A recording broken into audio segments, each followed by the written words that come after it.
Bien-aimé, bonjour ou bonsoir.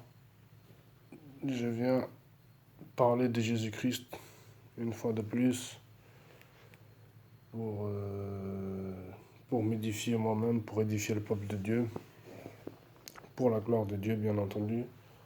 Et pour cela, je vais...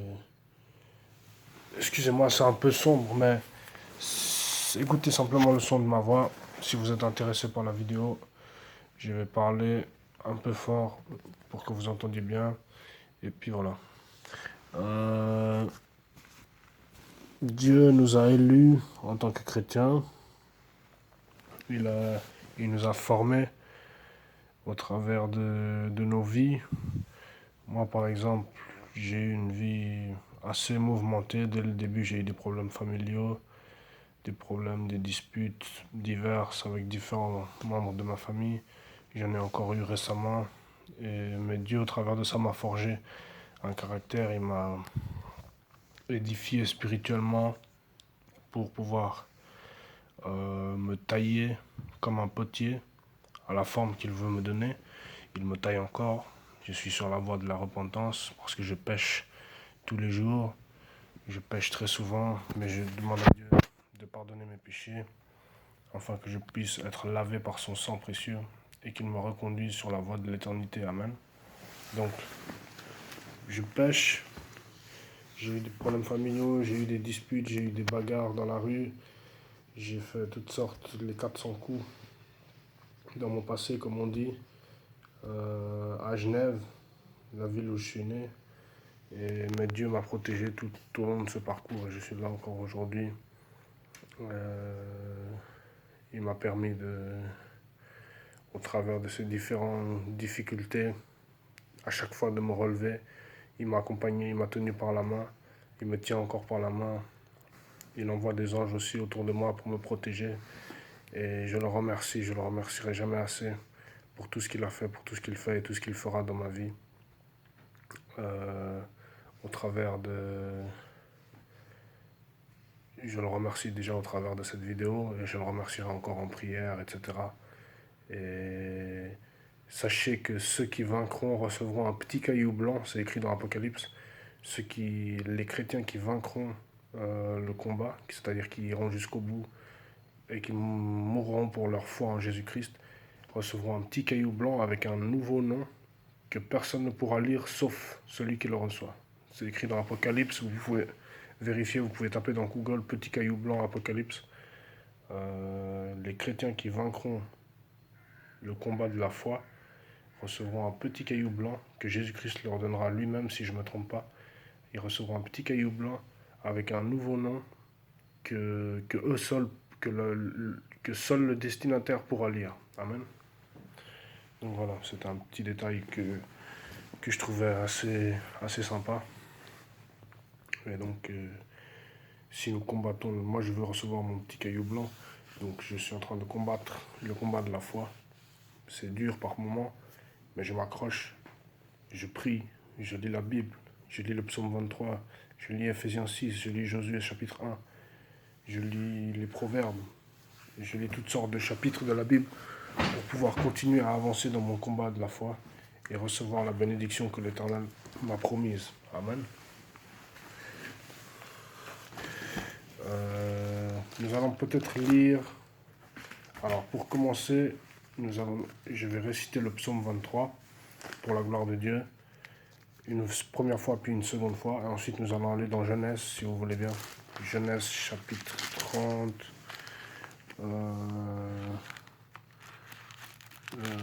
Genèse, que Dieu me pardonne. Genèse chapitre 30 et quelques. Pour la gloire de Dieu. Que Dieu me bénisse. Que Dieu me renouvelle.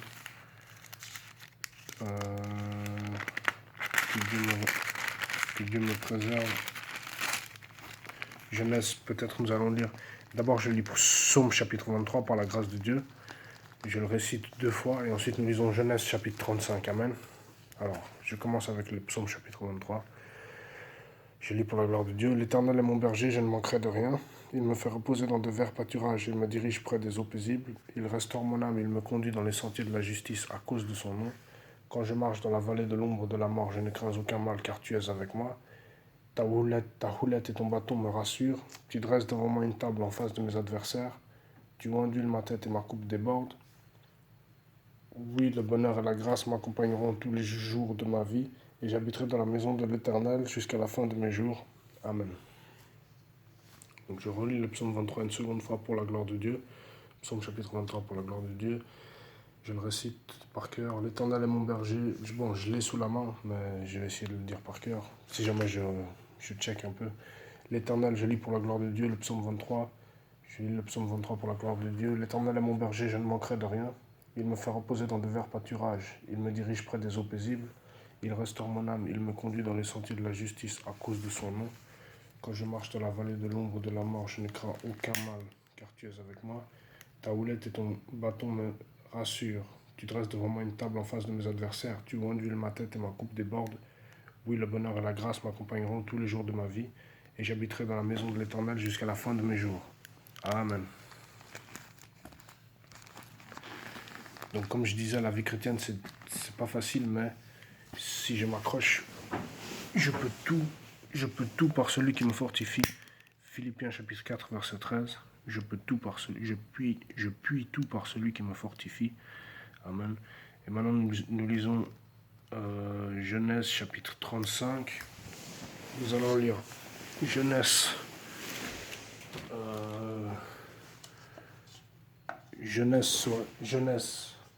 chapitre 35 pour la gloire de Dieu, si vous voulez bien. Attendez, je vais juste allumer la lumière.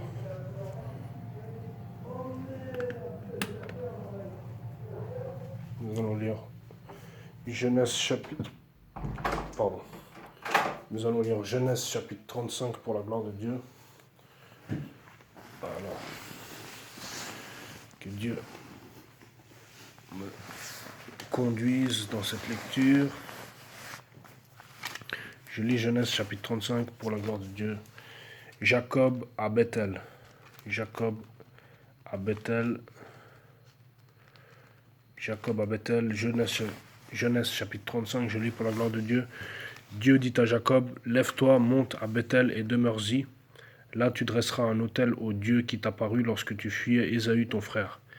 Jacob dit à sa maison et à tous ceux qui étaient avec lui, ôtez les dieux étrangers qui sont au milieu de vous. Ôtez les dieux étrangers qui sont au milieu de vous.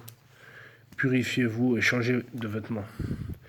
Nous nous lèverons et nous monterons à Bethel. Là je dresserai un autel au Dieu qui m'a exaucé dans le jour de ma détresse et qui a été avec moi pendant le voyage que j'ai fait. Ils donnèrent à Jacob tous les dieux étrangers qui étaient entre leurs mains et les anneaux qui étaient à leurs oreilles. Jacob les enfouit sous le térébinthe qui est près de Sichem. Ensuite ils partirent. La terreur de Dieu se répandit sur les villes qui les entouraient et l'on ne poursuivit point les fils de Jacob. Jacob arriva, lui et tous ceux qui étaient avec lui, à Luz, qui est Bethel, dans le pays de Canaan. Il bâtit là un autel et il appela ce lieu El Bethel, car c'est là que Dieu s'était révélé à lui lorsqu'il fuyait son frère. Déborah, nourrice de Rebecca, mourut, et elle fut enterrée au-dessous de Bethel, sous le chêne auquel on a donné le nom de chêne des pleurs. Dieu apparut encore à Jacob. Dieu apparut encore à Jacob après son retour de Padan-Aram, et il le bénit.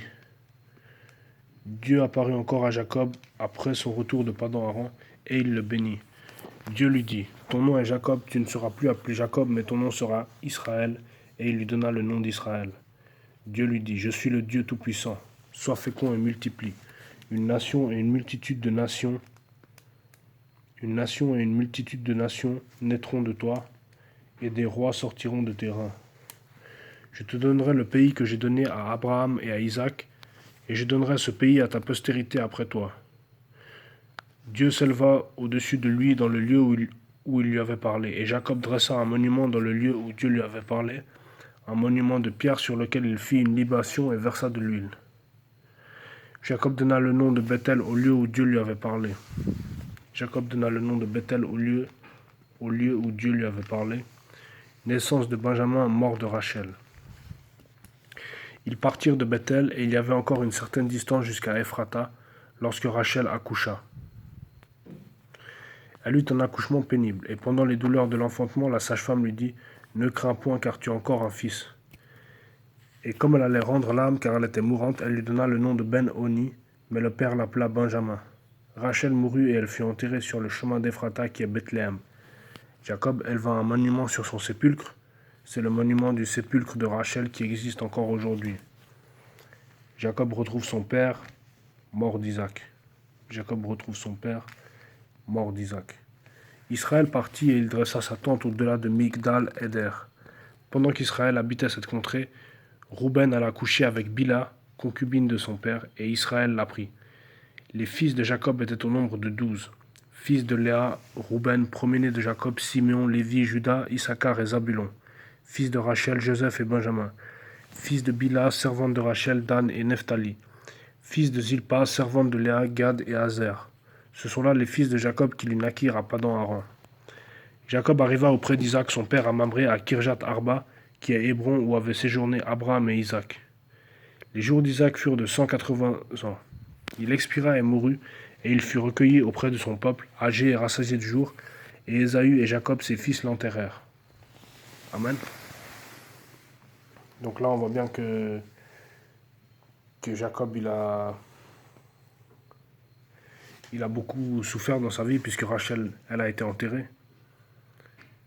Et il a dû lui faire un sépulcre à sa mémoire. Amen. Donc, la vie chrétienne, c'est pas une vie facile. Marcher avec Dieu, il faut endurer beaucoup d'épreuves.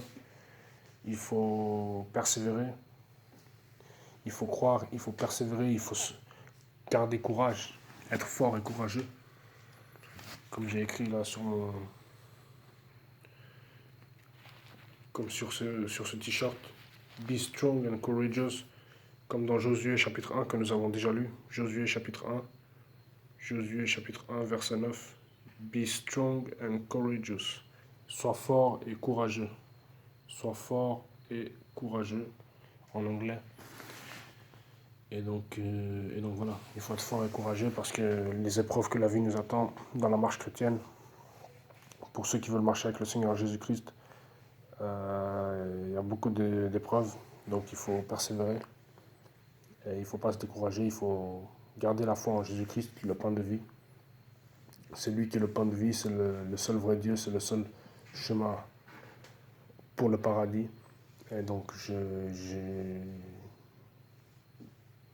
voilà, il faut marcher, il faut continuer à avancer, coûte que coûte, il faut persévérer, il faut mettre un pas après l'autre, il faut continuer à avancer en somme. Amen. Donc voilà, nous avons lu Genèse chapitre 35. Nous pouvons lire encore le psaume 91, puisque c'est le soir. Je ne sais pas si vous regardez la vidéo le matin, mais même si c'est le matin, le psaume peut vous protéger de la journée. Nous allons lire le psaume 91, protection toute suffisante de Dieu. Psaume chapitre 91. Je lis le psaume chapitre 91 pour la gloire de Dieu en entier. Je vais lire le psaume chapitre 91 pour la gloire de Dieu en entier. Celui qui demeure sous l'abri du Très-Haut repose à l'ombre du Tout-Puissant. Je dis à l'Éternel, mon refuge et ma forteresse, mon Dieu en qui je me confie. Mon Dieu en qui je me confie, car c'est lui qui te délivre du filet de l'oiseleur, de la peste et de ses ravages. Non. Il te couvrira de ses plumes et tu trouveras un refuge sous ses ailes. Sa fidélité est un bouclier et une cuirasse. Il te couvrira de ses plumes et tu trouveras un refuge sous ses ailes. Sa fidélité est un bouclier et une cuirasse. Voilà. Tu ne craindras ni les terreurs de la nuit, ni la flèche qui vole de jour. Tu ne craindras ni les terreurs de la nuit, ni la flèche qui vole de jour, ni la peste qui marche dans les ténèbres, ni la contagion qui frappe en plein midi. Que 1000 tombent à ton côté et 10 000... que 1000 tombent à ton côté et 10 000 à ta droite, tu ne seras pas atteint. De tes yeux seulement tu regarderas, que 1000 tombent à ton côté et 10 000 à ta droite, tu ne seras pas atteint. De tes yeux seulement tu regarderas et tu verras la rétribution des méchants. Car tu es mon refuge, ô Éternel. Car tu es car tu es mon refuge, ô Éternel.